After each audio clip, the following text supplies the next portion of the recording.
Welcome to The Explainer. Today we're going to pull back the curtain on the invisible architecture that powers pretty much everything we do online, computer networks. You know, it feels like magic, doesn't it? You tap a button and boom, you're connected to the entire world. Well, it's not magic, but it is a pretty fascinating journey. So let's follow that signal and see where it actually goes. Okay, so before we get into all the complex stuff like Wi-Fi and the internet, we have to start with the absolute basics. At its heart, any network is just about how two things talk to each other. If you get that, you've got the key to everything else. Yeah, at its absolute core, that's all a network is, a system for sharing information.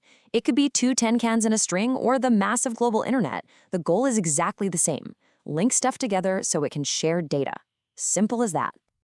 All right, so now that we've got the basic definition down, let's look at how we categorize them. Because, not all networks are created equal. They're mostly broken down by their size and the area they cover, which tells you a lot about what they're used for. And really, you can group almost every network you use in your daily life into one of three main buckets, all based on scale: personal, local, and wide. First up, we've got the smallest of the bunch, the PAN.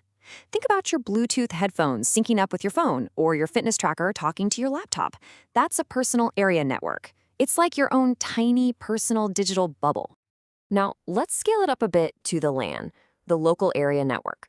This is almost certainly the Wi-Fi you're connected to right now. It connects all the devices in one specific place, like your house, an office, or that coffee shop down the street, into a single private network. So what happens when your local network needs to connect to the outside world? Well, it plugs into a WAN, a wide area network. These things cover huge areas, basically by linking together thousands or even millions of smaller networks.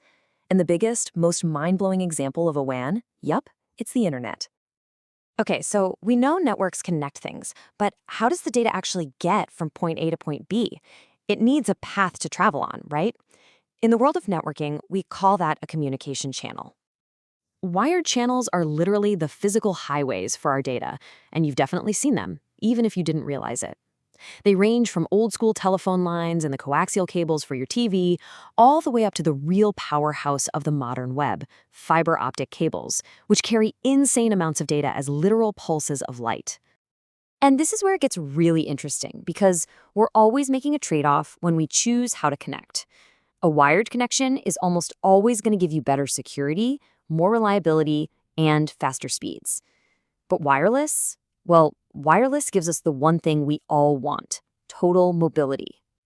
So we've got the paths for the data, but how is it all organized? Well, it's not just a bunch of random cables.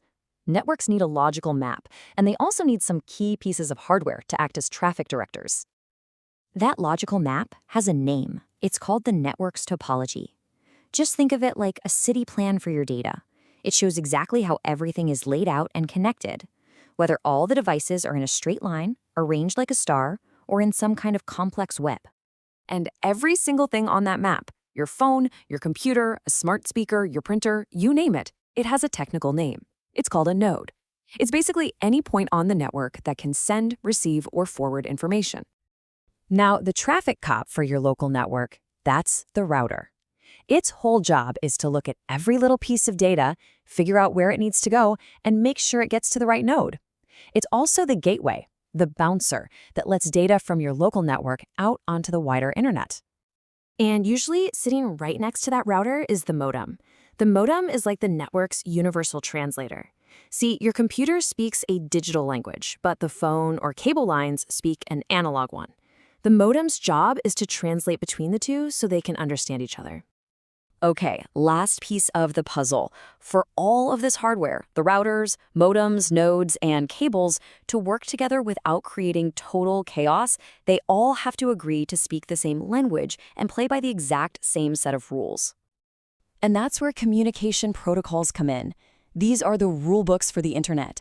They control everything, from how a connection gets started to how data is packaged up for its journey, and even how to fix errors along the way. They're absolutely essential. Honestly, a perfect way to think about it is like a digital handshake. Before two devices start sending any real data, they use a protocol to introduce themselves, and they agree on the rules for the conversation. It makes sure they're on the same page. And it's not just one rule, it's a whole collection of them called a protocol stack, and different layers have different jobs. The physical layer deals with the actual cables and electrical signals. The transport layer is like the postal service. It puts an address on the data and makes sure it gets delivered. And finally, the arrival layer unpacks it all so your apps, like a web browser, can actually read it.